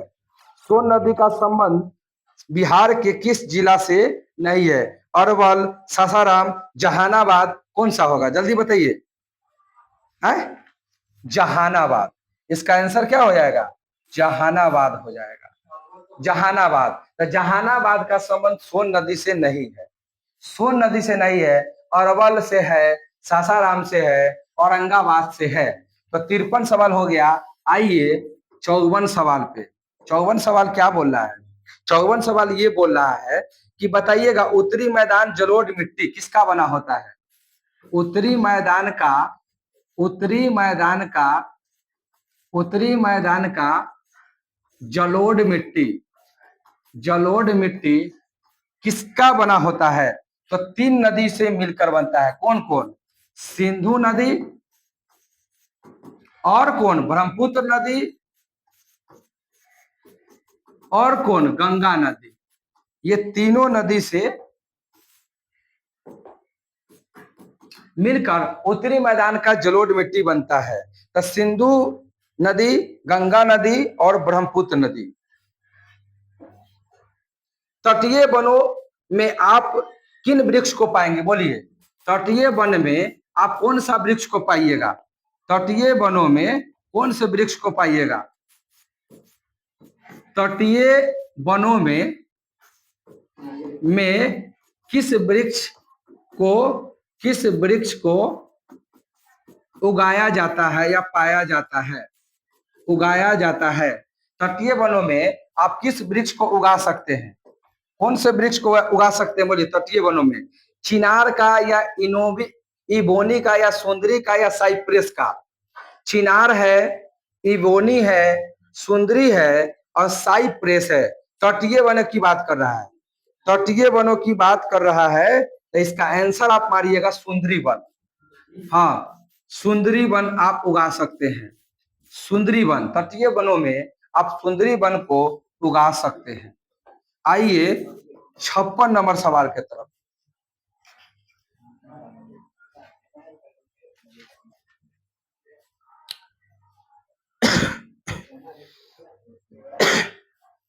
बताइए बोलिए भारत की राजधानी दिल्ली, भारत की राजधानी दिल्ली, भारत की राजधानी, भारत की राजधानी दिल्ली की सीमा, दिल्ली की सीमा किससे नहीं लगेगी? सीमा ऑप्शन देंगे, किससे नहीं लगेगी? किससे नहीं लगेगी? बोल रहा है कि भारत की राजधानी दिल्ली का जो सीमा है वो किससे नहीं लगेगी? पहला ऑप्शन है हरियाणा, A4। फिर ऑप्शन है दूसरा है, दूसरा हो जाएगा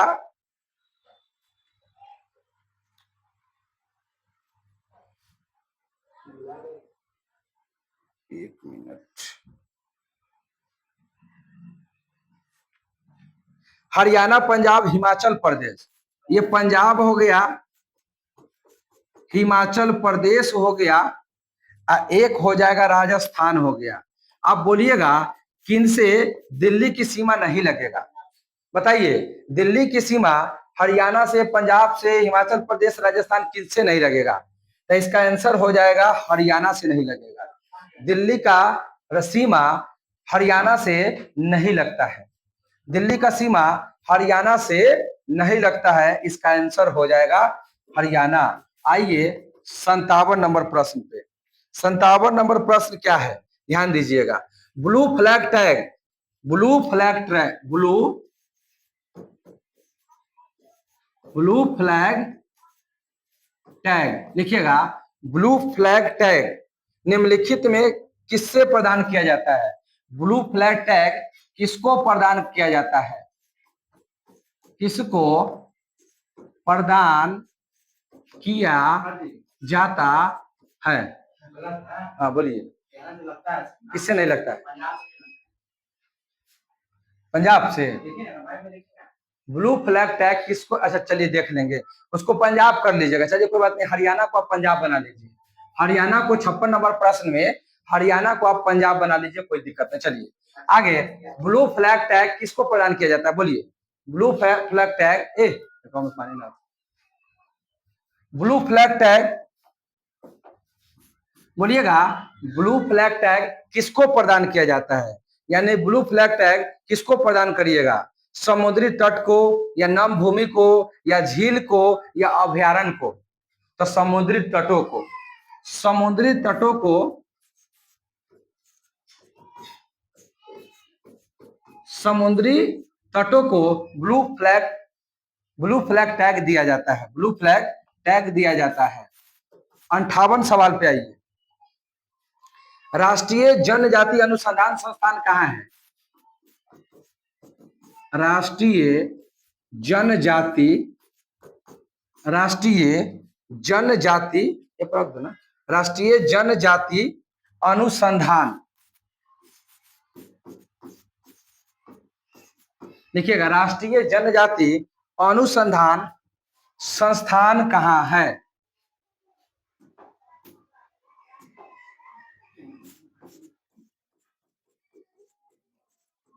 बोलिए कहाँ है?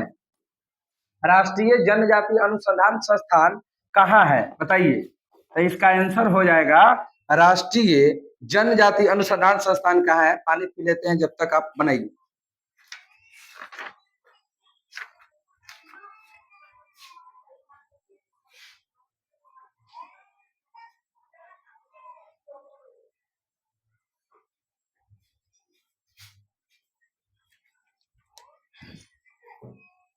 तो इसका आंसर क्या हो जाएगा? बोलिए, राष्ट्रीय जनजाति अनुसंधान संस्थान कहाँ है? बोलिए, तो दिल्ली।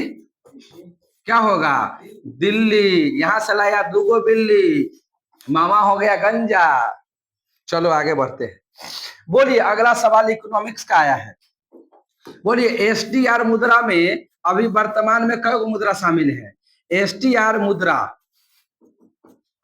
में कुल मुद्रा कितने हैं बताइए, कुल मुद्रा कितने हैं अभी वर्तमान में। एसटीआर का मतलब क्या होता है पहले ये बताओ। एसटीआर का मतलब होता है स्पेशल स्पेशल ड्रॉइंग राइट्स। विशेष आहरण मुद्रा हिंदी में विशेष आहरण मुद्रा। अभी वर्तमान में एसटीआर मुद्रा में कुल कितने मुद्रा है बताइए तो इसमें 5 मुद्रा है, टोटल 5। कौन कौन, तो आपका कौन कौन मुद्रा है बताइए। तो अमेरिकी डॉलर है, एक नंबर पे अमेरिकी डॉलर है, अमेरिकी डॉलर है। कहेगा सर 2 नंबर पे कौन है, तो इंग्लैंड का ब्रिटिश का पाउंड है, ब्रिटिश पाउंड, ब्रिटिश पाउंड है। और 2 के बाद आइए 3 नंबर में, तो 3 नंबर में कौन है, चीन का रेमेनवी, चीन का रेमनवी, जापान का एन, जापान का एन हो जाएगा, जापान का एन, जापान का एन। और 5वां कौन होगा, यूरो, 5वां कौन होगा, तो यूरो हो जाएगा। यूरो बहुत सारा देश अपनाया हुआ है, बहुत सारा देश यूरो को अपनाया हुआ है। तो एसटीआर में टोटल 5 गो मुद्रा है। चलिए, तो एसटीआर में टोटल 5 मुद्रा है, अमेरिकी डॉलर, ब्रिटिश का पाउंड, जापान का एन, चीन का रेमेनवी और एक यूरो। एसडीआर है स्पेशल ड्रॉइंग राइट्स होता है, विशेष आहरण मुद्रा होता है। 59 के बाद आइए 7 नंबर पे, पगलवा है, माथा खराब कर देता है, अपने आप ब्लैक ले लेता है रे। तेरी के चलो 60।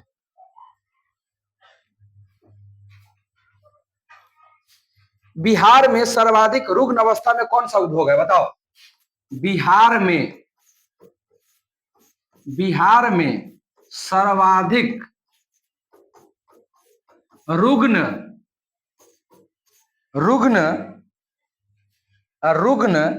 बड़े ना लिख दो,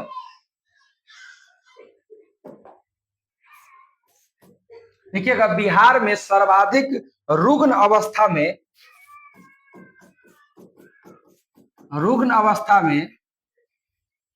कौन सा उद्योग है बताएंगे, अभी बताते हैं। बिहार में सर्वाधिक रुग्ण अवस्था में कौन सा उद्योग है। रुग्ण अवस्था का मतलब हुआ कि वो अब है ना, वो विलुप्ति के कगार पर है। रुग्ण का मतलब हुआ कि पहले वही का वैल्यू था, लेकिन आज वो विलुप्ति है। कौन है, बिहार में चीनी मिल।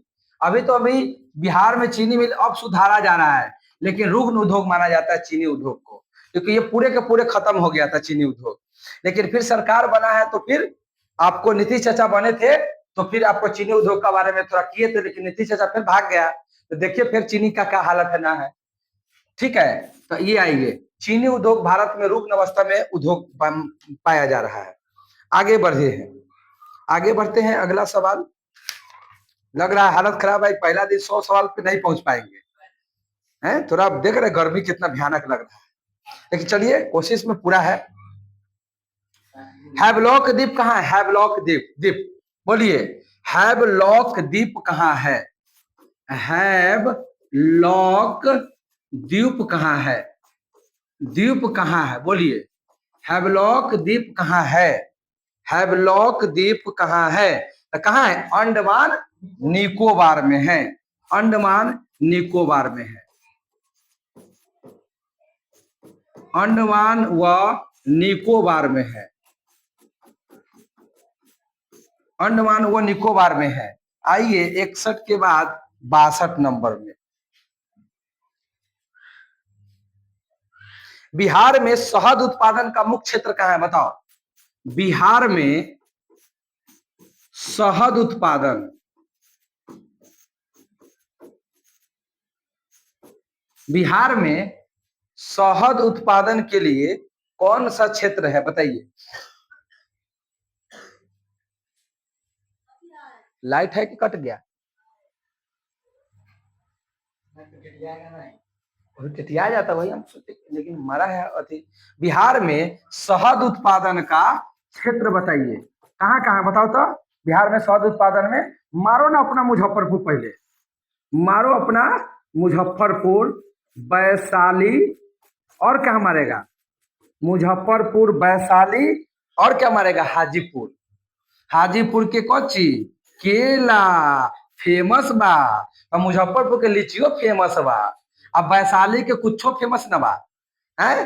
वैशाली का है ना फेमस, कुछो तो है भाई, पता नहीं है। चलो हाँ, वहां पर अति है, अति बनता है, पलाई, पलाई बनता है, हाजीपुर का पलाई। तो मुजफ्फरपुर, वैशाली, हाजीपुर शहद उत्पादन के लिए जाना जाता है। आइए 62 के बाद 63 पर। पगलवा करिया हूं, एकदम माथा खराब कर देते करिया के, पागल कहेंगे। 63, चलिए 63, 63, 63, 63। गंगा नदी के उत्तरी मैदान में प्रभावित नहीं होती है कौन? गंगा नदी के, गंगा नदी के उत्तरी मैदान, गंगा नदी के उत्तरी मैदान में प्रभावित, प्रवाहित न होता है, प्रभावित तो मतलब इफेक्ट करना, प्रवाहित, प्रवाहित, प्रवाहित, नोट कीजिएगा, गंगा नदी के उत्तरी मैदान में प्रवाहित नहीं होती है। कौन नदी है जो नहीं होती है? ऑप्शन लीजिए, इस सवाल में ऑप्शन से आप बनाइए, लीजिए ऑप्शन लीजिए। गंडक नदी, बोलिए प्रभावित होगा? नहीं होगा तो मार के बुखार छुड़ा देंगे, इस सवाल गलती होगा तो। बूढ़ी गंडक गलती है। तीसरा कर्मनाशा, इसका मतलब बच्चा का बिहार नदी ठीक है, कोसी नहीं। अरे भैया ये हो गया, 1 मिनट रुकिए, 1 मिनट आप रुकिएगा, थोड़ा सा आप ध्यान दीजिएगा। जैसे ये मान के चलिएगा, ये अपना बिहार है, बीचों बीच से कौन नदी बह रही है? कहिएगा सर गंगा नदी बह रही है। अब आइए, ये उत्तरी बिहार है और निचलका वाला दक्षिणी बिहार है। तनका नीचे से लिखेंगे तब ना में नदी का नाम लिखेंगे, ये लग लिखिएगा, दक्षिणी बिहार है। उत्तरी बिहार का नदी कौन कौन है? एगो गंडक है, फिर यहाँ पे घाघरा है, गंडक है, बूढ़ी गंडक है, और कथी है, महानंदा है, यहाँ पे कोसी नदी है। तो ये सब ऊपर हो गया। नीचे से आइएगा तो सोन नदी मिलेगा, कर्मनाशा नदी मिलेगा, कमला नदी मिलेगा, पुनपुन नदी मिलेगा, ये सब दक्षिण बिहार की नदी है, और उत्तरी बिहार की नदी वो है। तो इसीलिए गंडक उत्तरी बिहार की नदी है, बूढ़ी गंडक है, कोसी है, लेकिन बोला है गंगा के उत्तरी मैदान में प्रभावित नहीं होती है, तो कर्मनाशा प्रभावित नहीं होती है, क्योंकि ये दक्षिण बिहार की नदी है। ये वाला दक्षिण बिहार की नदी है, ये वाला आंसर हो जाएगा आपका कर्मनाशा। कर्मनाशा को ही कहा गया है, यहाँ पर नहाने से कर्मनाश हो जाता है। 63, आइए 64 नंबर पे।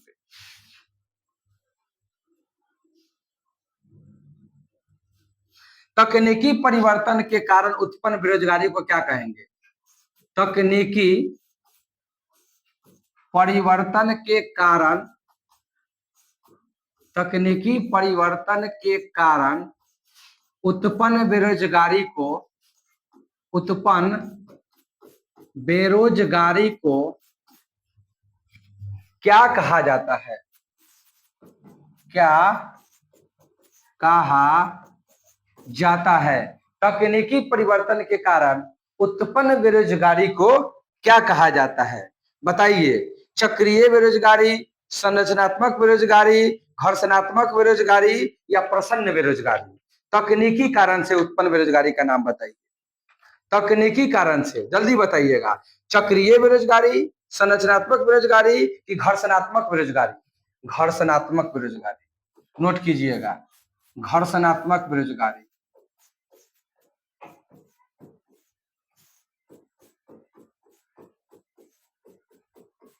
घर्षणात्मक बेरोजगारी।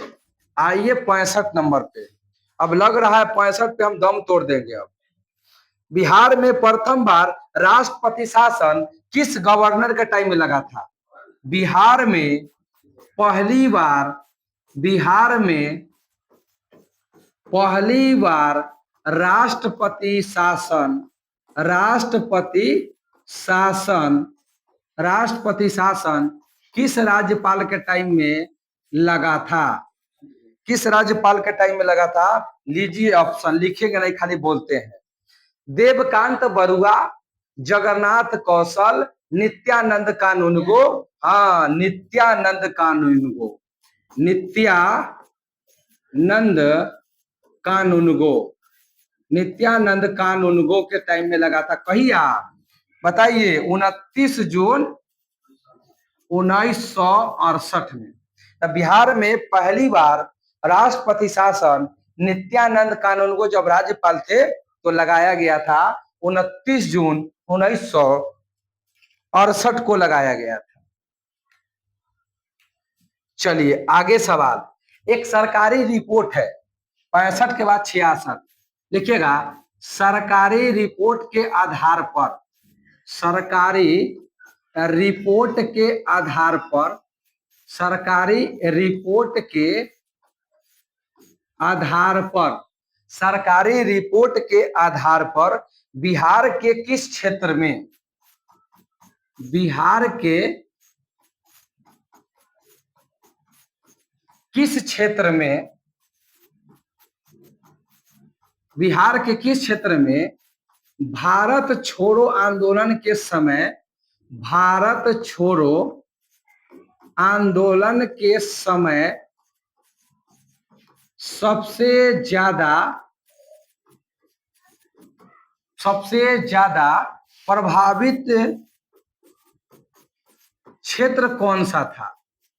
बताइए। मतलब एक सरकारी रिपोर्ट था और उसका कहना था कि बिहार का ऐसा कौन क्षेत्र था जो भारत छोड़ो आंदोलन के टाइम में सबसे ज्यादा इफेक्टिव रहा, सबसे ज्यादा प्रभावित रहा। कौन सा? ऑप्शन लीजिएगा। ऑप्शन है पूर्णिया, मुंगेर, गया और तिरहुत। कौन होगा? तिरहुत होगा। अपना मुजफ्फरपुर तिरहुत प्रमंडल, तिरहुत हो जाएगा। इसका आंसर होगा तिरहुत। तो आपका तिरहुत है ना, भारत छोड़ो आंदोलन के टाइम में काफी ज्यादा प्रभावित हुआ। एक सरकारी रिपोर्ट ये मानता है ये बात। आइए 67 नंबर सवाल में। बताइए अनुशीलन समिति का गठन कब हुआ? अनुशीलन समिति का गठन कब हुआ और कौन किया? गठन कब और किसने किया? किसने किया? बिल्कुल सही बोले आप। सचिंद्र नाथ सान्याल। सचिंद्र नाथ सान्याल। और ये कब की बात है? 1913 की बात है। नोट कीजिए। अनुशीलन समिति का गठन सचिंद्र नाथ सान्याल के द्वारा 1913 में किया गया था। यह अनुशीलन समिति क्या था? एक क्रांतिकारी संगठन था। एक क्रांतिकारी संगठन था, ये भी ध्यान में रखिएगा। एक क्रांतिकारी संगठन था अनुशीलन समिति, जिसका स्थापना करने वाले सचिंद्र नाथ सान्याल थे। 1913 में किए थे, पटना में किए थे। कहां पर? पटना में किया गया था। पटना में किया गया था। चलिए आगे बढ़ते हैं।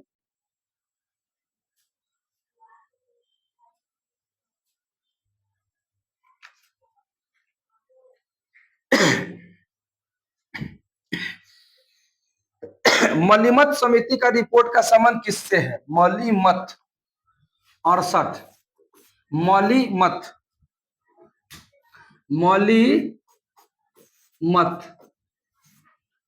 समिति,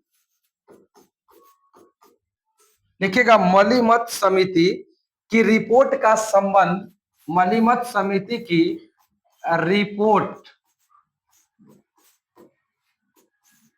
रिपोर्ट का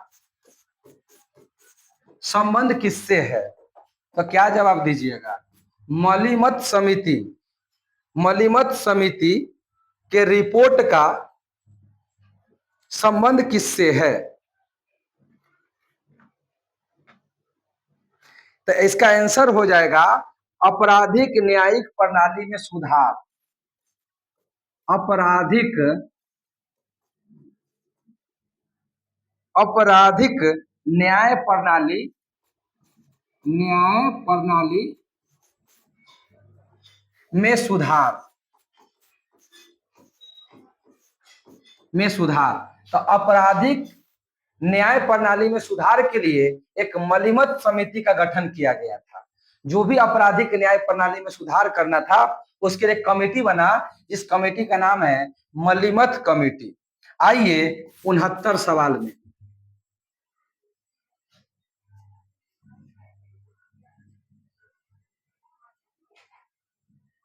बताइए कि जो पृथ्वी की सतह और वायुमंडल को गर्म करने के लिए जिम्मेवार है, पृथ्वी की सतह, पृथ्वी की सतह,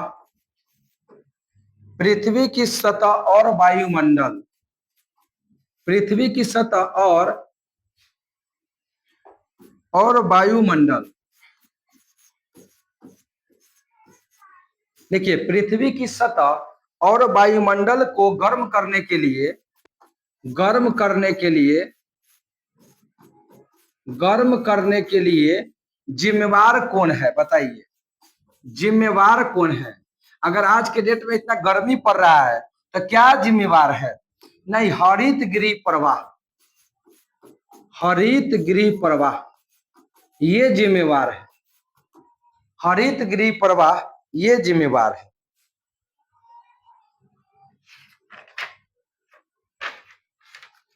हरित गृह प्रवाह ये आपका जिम्मेवार है।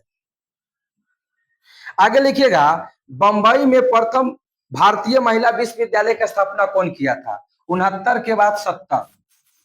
बंबई में नहीं, बंबई में पहली बार महिला विश्वविद्यालय, महिला विश्वविद्यालय लिखिएगा, बंबई में पहली बार भारतीय महिला विश्वविद्यालय, भारतीय लगा दीजिएगा, भारतीय महिला विश्वविद्यालय की स्थापना कौन किए थे? कौन किए थे बताइए?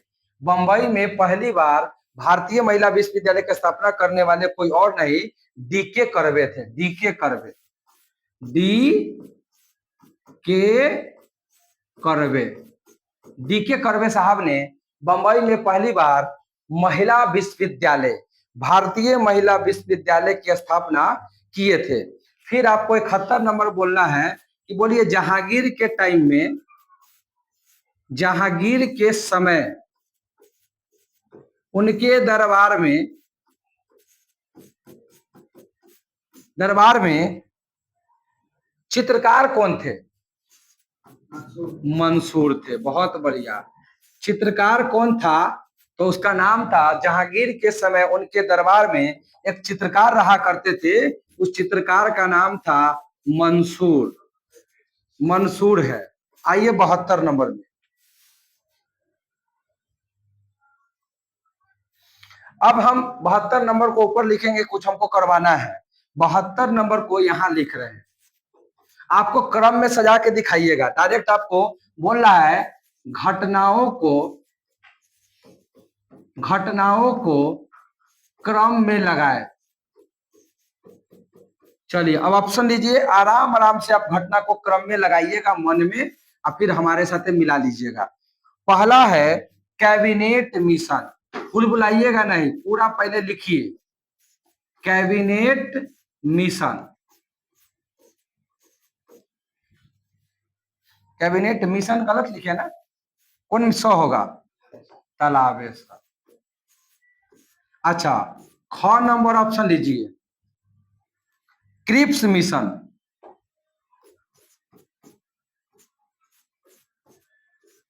Cripps mission. अब आराम से भी नहीं मारिएगा, पूरा कंप्लीट होने दीजिए।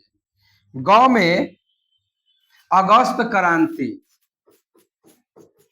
अगस्त क्रांति, और घ नंबर आपको जो देंगे वो देंगे माउंटबेटन प्लान। अब आप आराम से मिलाइए कि पहले कौन फिर कौन फिर कौन फिर कौन। माउंटबेटन प्लान, हाँ इसको आपको क्रम में लगाना है कि सबसे पहले कौन घटना हुआ, फिर उसके बाद कौन हुआ, फिर उसके बाद कौन हुआ, फिर उसके बाद कौन हुआ, आरोही क्रम में।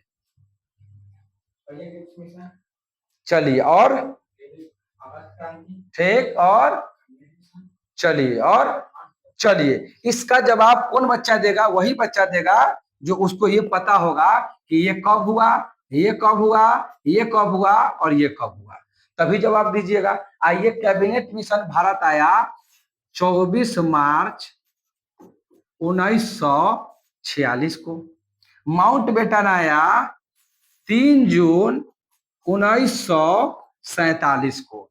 अब अगस्त क्रांति और क्रिप्स मिशन में आपको दिक्कत है, तो क्रिप्स मिशन का डेट लिखिएगा 22 मार्च 1942, और अगस्त क्रांति का डेट लिखिएगा 9 अगस्त 1942। अब आप मिलान कर सकते हैं, अब आप मिलान कर लीजिए। सबसे पहले आएगा ग नंबर, ख नंबर, इसको एक नंबर में सजाइए, 1 2 3 4, इसको मिटा दीजिए, इसको मिटा दीजिए, अब सजाने में मजा आएगा। अब इसको हम सजा लेते हैं। सजाने के लिए सबसे पहले कौन आया, 2 नंबर, 2 के बाद कौन आएगा, 2 के बाद आएगा सर 3 नंबर, 3 के बाद कौन आएगा सर 1 नंबर आएगा, 1 नंबर के बाद कौन आएगा, 4 नंबर आएगा। यही उसका क्रम हुआ, ये याद कर लीजिएगा। ये दोनों में कंफ्यूज हो सकते हैं आप, क्रिप्स मिशन और अगस्त क्रांति, चूंकि दोनों 1942 में, डेट आगे पीछे है, देख लीजिएगा आप। 72 के बाद आइए 73 सवाल में, 73 सवाल में आइए, जाने दीजिए अब उसका क्या कर सकते हैं आप।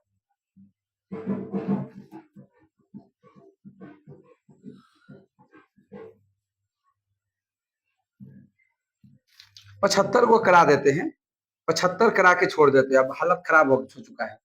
समाज, क्योंकि करंट अफेयर का भी फिर बनाना है, आराम से रेस्ट मार के। समाज सुधारक के रूप में, समाज सुधारक के रूप में प्रसिद्ध गवर्नर,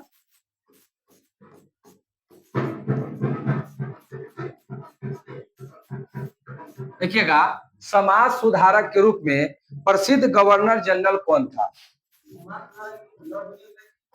जनरल कौन था, बिल्कुल सही बात बोले आप, लॉर्ड विलियम बेंटिक। इसका आंसर हो जाएगा लॉर्ड विलियम बेंटिक, ये हो जाएगा लॉर्ड विलियम बेंटिक। अच्छा, इसको हटा के एगो और 74 करके एगो चीज हम आपको पढ़ा के इसको हम रोक देंगे, रुक जाइए, एगो बहुत अच्छा चीज करवा देंगे और रोक देंगे। तो 73 के बाद आइए 74 सवाल में, 74 सवाल में आते हैं हम लोग, 74 सवाल में, 74 सवाल को हम देखते हैं। 74 सवाल में हम लोग एक आध गो करेंट अफेयर का सवाल देख लेते हैं, दूगो, एक आध गो दूगो करेंट अफेयर का सवाल देख लेते हैं। क्या कीजिएगा, छोड़ दो, बताइएगा कौन सा उपराष्ट्रपति था जो अपने पद से त्यागपत्र नहीं दिया। देखिए कौन सा, एक मिनट पेन चेंज करने दीजिए, इसको हटाइए, लिखिएगा कौन सा उपराष्ट्रपति, सॉरी, कौन सा उपराष्ट्रपति, कौन सा उपराष्ट्रपति, कौन सा उपराष्ट्रपति था जो अपने पद से इस्तीफा दे दिया था, सॉरी इस्तीफा नहीं दिया था, आपसे ये पूछ रहा है, नहीं दिया था, मतलब कौन उपराष्ट्रपति है जो अपने पद से इस्तीफा नहीं दिया। ऑप्शन देना पड़ेगा, ऑप्शन लीजिए, ऑप्शन लीजिए, पहला ऑप्शन है बीबी गिरी। क्या लगता है, बीबी गिरी इस्तीफा दिया है अपने पद से? बीबी गिरी, बीबी गिरी क्या ये दिया है क्या? चलिए ख नंबर में आते हैं, आर वेंकट रमन। आर वेंकट रमन। क्या ग नंबर पे आइए, जगदीप धनकर। जगदीप धनकर। और घ नंबर आपका जो है वो कृष्णकांत है। कृष्णकांत। अब आपको ये बताना है कि चार ऑप्शन में से कौन सा उपराष्ट्रपति है जो अपने पद से इस्तीफा नहीं दिया है। नहीं, इसका जो आंसर होगा वो हो जाएगा आपका, ये हो जाएगा कृष्णकांत हो जाएगा। कृष्णकांत हो जाएगा। यानी बीबी गिरी, आर वेंकट रमन, जगदीप धनकर ये सब अपने पद से इस्तीफा दिया हुआ है, लेकिन कृष्णकांत अपने पद से इस्तीफा नहीं दिया हुआ है। इसलिए हम बोले थे आपको आज क्लास में कि एक बार प्रधानमंत्री का और एक बार राष्ट्रपति का आप थोड़ा सा लिस्ट देख लीजिएगा। प्रधानमंत्री और राष्ट्रपति का लिस्ट आप थोड़ा सा इसको एग्जाम से पहले एक बार सरसरी निगाहों से देख लीजिएगा। अब आते 74 के बाद 75, और 75 के बाद हम लोग खत्म करेंगे, कुछ स्पेशल जानकारी देने के बाद हम लोग समाप्त कर लेंगे। अगला सवाल है 75 नंबर में,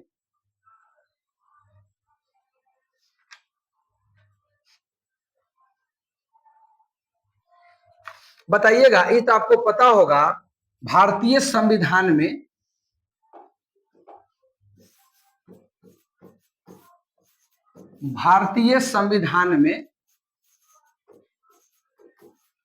देखिए भारतीय संविधान में धर्म, नस्ल, भारतीय संविधान में धर्म, नस्ल और लिंग, जन्म स्थान में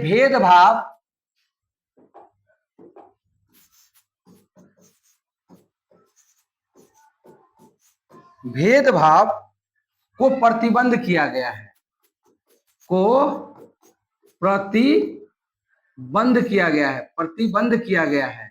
कौन अनुच्छेद में है ये को ना बोलेगा, कौन अनुच्छेद में है? ऑप्शन सुनो, ऑप्शन देते हैं।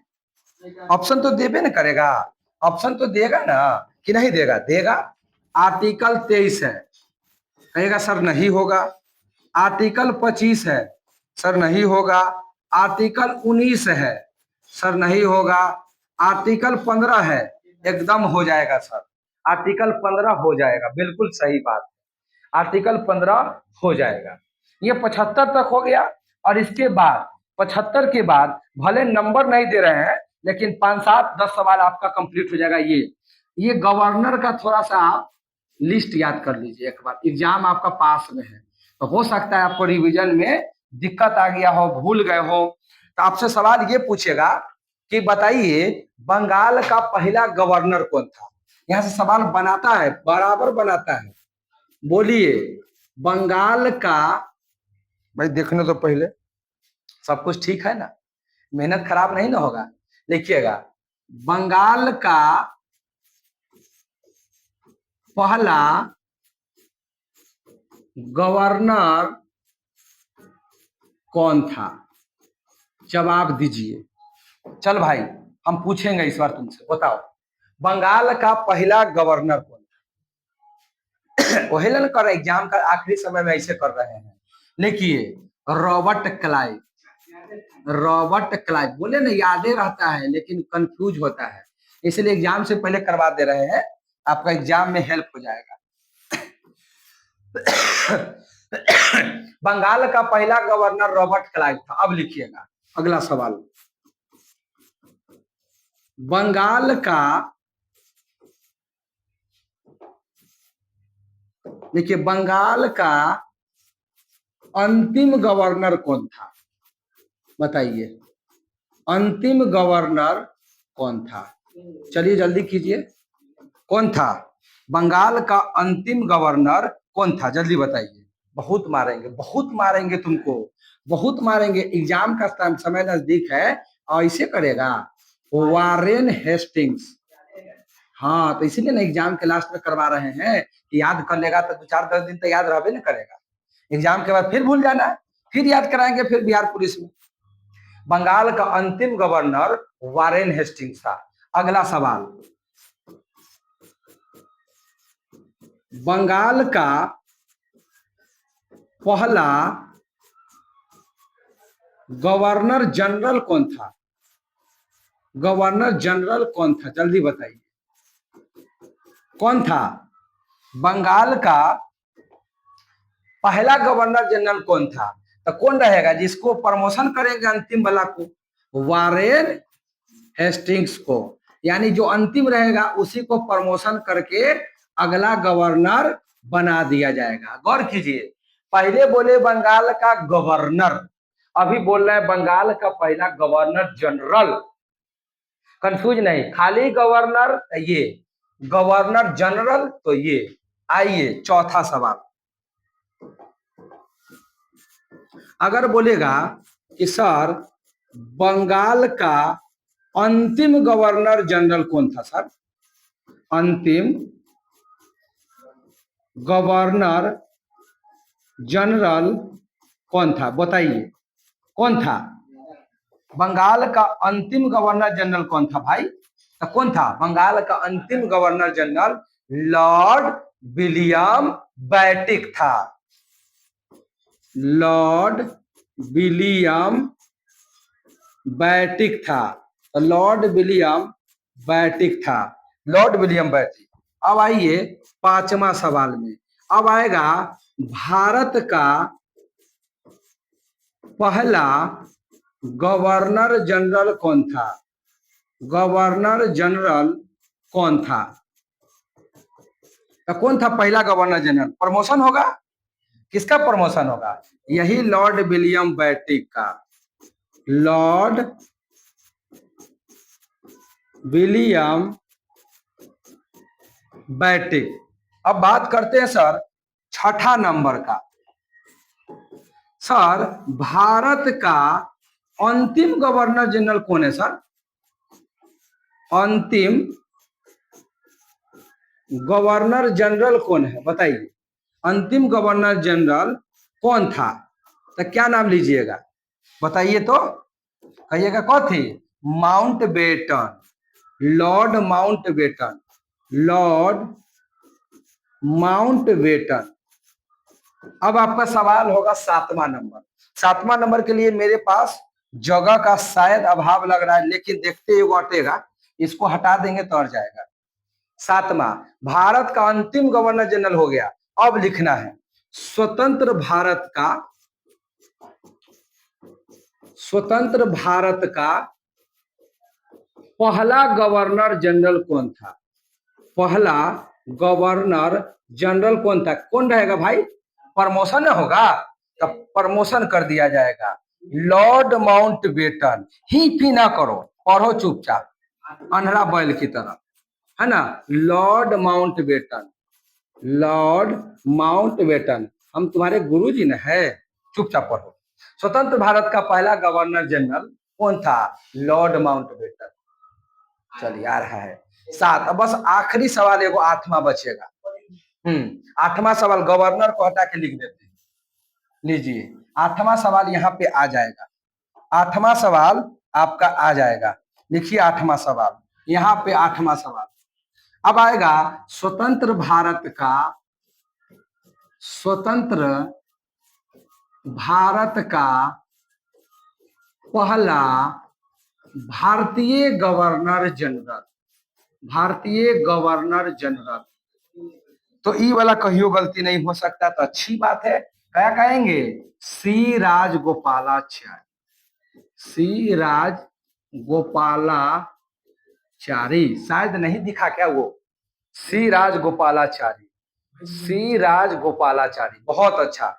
ये पूरे के पूरे लिस्ट को आप एक जगह चिपका दीजिएगा, एग्जाम से एक दो दिन पहले देख लीजिएगा। इस साला कंफ्यूजन होता है इसके अंदर में।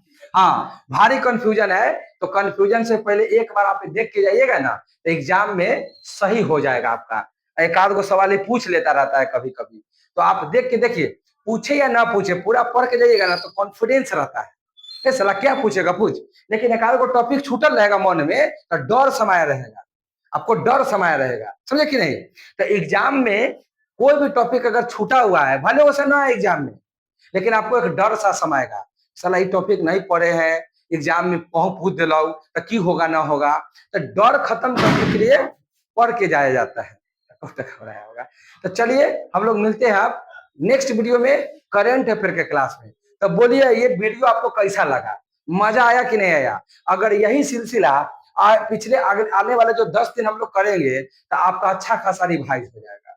होगा कि नहीं होगा। अगर आपको लगता है कि होगा, और आपको लगता है इतना गर्मी में हम मेहनत कर रहे हैं, तो आप सब वीडियो को लाइक करके कमेंट नहीं करते हैं, ये हम आप सबसे कंप्लेन करते हैं भाई। कमेंट करो, अच्छा खराब बुरा, जो चाहिए जो नहीं चाहिए कुछ तो कमेंट करो। और साथ में हर एक बच्चा अपने व्हाट्सएप के स्टेटस में इस वीडियो के लिंक को शेयर करो, रोज करो शेयर, तब जाके आपको मेरे तरफ से पूरा आशीर्वाद मिलेगा। नहीं तो हमारा मेहनत, ये जो फ्री का मेहनत है, वो जायज नहीं जाना चाहिए। आपका सिलेक्शन होगा और मेरा चैनल ग्रोथ करेगा। हम ये चाहते हैं कि मेरा चैनल ग्रोथ हो, और आप चाहते हैं आपका जॉब लगे। आप अपने लिए मेहनत कर रहे हैं, हम अपने लिए मेहनत कर रहे हैं, और दोनों आदमी एक दूसरे पे डिपेंड है। तो आप सब पूरे ईमानदारी से मेहनत जब हम कर रहे हैं, तो आप भी कीजिए। अगर नहीं कीजिएगा तो हम आपको आशीर्वाद दिल से नहीं देंगे, लेकिन एग्जाम समय दे देंगे। क्या करेंगे, एग्जाम समय दे देंगे। लेकिन आप सबसे एकदम हम्बल रिक्वेस्ट है, दिल से रिक्वेस्ट है, कि आप सब जो पिछला चैनल में जितना सपोर्ट किए थे, उतना आप इस बार भी सपोर्ट कीजिए। क्योंकि इस बार एकदम पूरे कमर कस के आए हुए हैं डिजिटल बोर्ड के साथ। बहुत जल्द लाइव क्लास आएंगे, क्योंकि अभी बहुत सारा टेक्निकल चीज है, समझ में भी धीरे धीरे आएगा ना, तो हम लोग धीरे धीरे समझ रहे हैं। बहुत जल्द सब कुछ सेटअप के साथ अच्छे से क्लास आपका लेना शुरू कर देंगे। तो उससे पहले आप वीडियो को देखिए और रोज देखिएगा। जिनका भी मद्य निषेध का एग्जाम है, आज से दिमाग एकदम खोल के रख लीजिए कि रोज ये वीडियो आएगा, और आपको रोज देखना है, रोज का रोज कंप्लीट कर देना है, चाहे 12 बजे 2 बजे 1 बजे। कारण अभी 10 दिन जीना नहीं है, क्योंकि एग्जाम देना है, एग्जाम को फोड़ना है, माँ बाप का सपना को पूरा करना है। ये 10 दिन अगर आप रेस्ट कर लिए ना, तो आप समझिए बहुत पीछे चले जाएंगे। तो ये समझ के चलिएगा ना कि ये 10 दिन आपके जीवन का टर्निंग पॉइंट है। ये 10 दिन में जितना आग लगाना चाहते हैं, वो आप आग लगा दीजिए।